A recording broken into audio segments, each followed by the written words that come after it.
Pas forcément les médias ou les outils de l'espace, c'est-à-dire les gens ils savent pas, oui mais je sais pas dessiner, ben on y va. On y va, on prend un carton qui simule la poubelle et puis on s'y met dedans. On dit, ah mais si on la met là c'est con parce qu'elle est à côté de la porte. Là, c'est le passage en rampe qui nous mène vers le Fab Lab Origami. On va se diriger dans le Fab Lab. Voici le programme de septembre. Café bricole, Open Lab, atelier low-tech. Et là, un atelier vient de se dérouler. À partir de là, on a la matière, on a des gens qui ont le savoir et qui sont payés. Et ensuite, c'est 24. Donc on va fabriquer un four.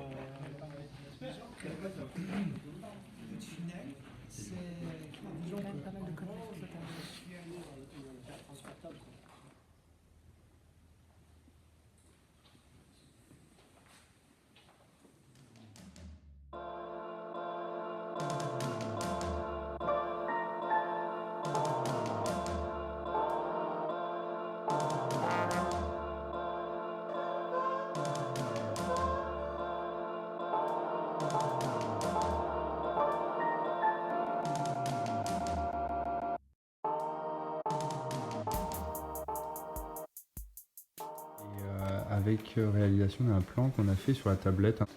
Proto Bois RIS 11 septembre. Voilà. Et du coup, ça c'est le JPEG. Voilà, donc avec le plan. Si on peut se dispenser de refaire la même étape, au cas où, j'aime autant.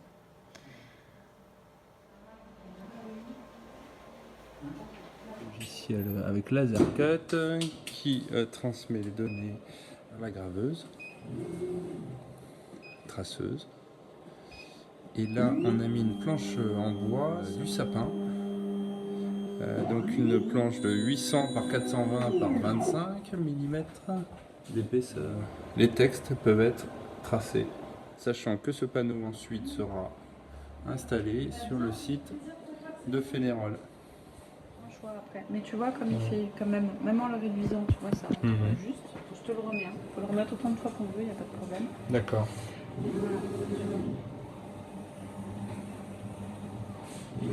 qu'il y a, c'est qu'il va être trop large par rapport à ce qu'on voudrait. Trop large. Ah merde. Ça va pas. D'accord. Si tu veux, en fait, j'ai mis...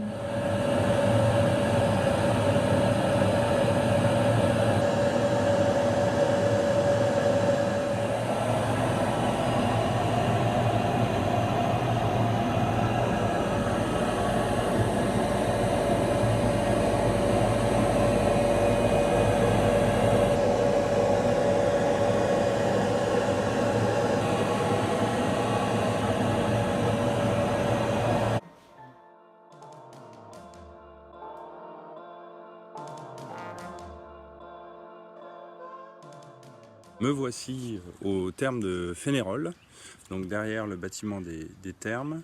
Nous sommes donc au bord de l'Aveyron. Voici le site d'aménagement ou de ménagement, selon, du pôle de pleine nature des gorges de l'Aveyron.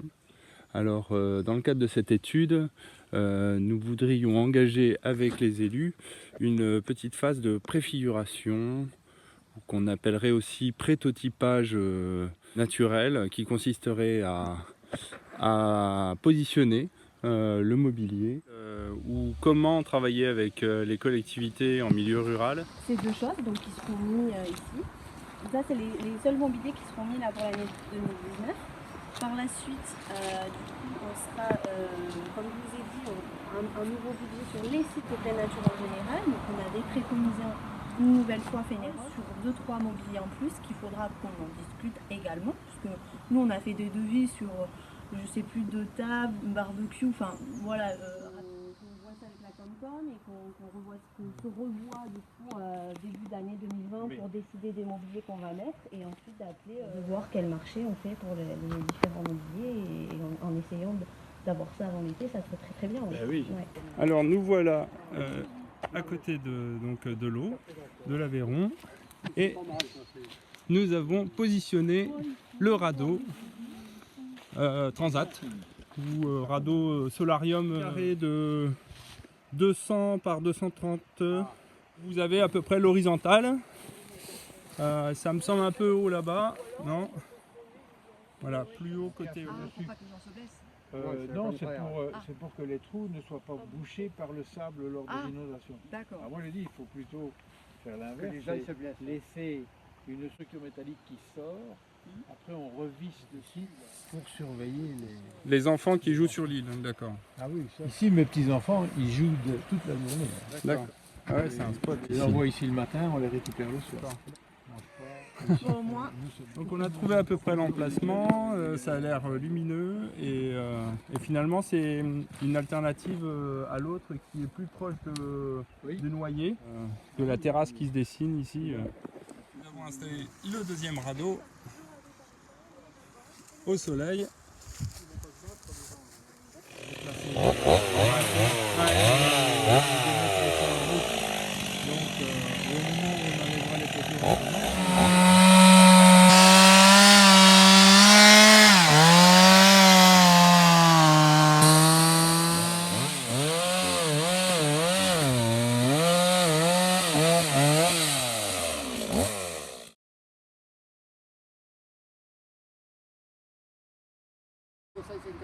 Espace de stationnement, 10 places et 8 si on est mal garé.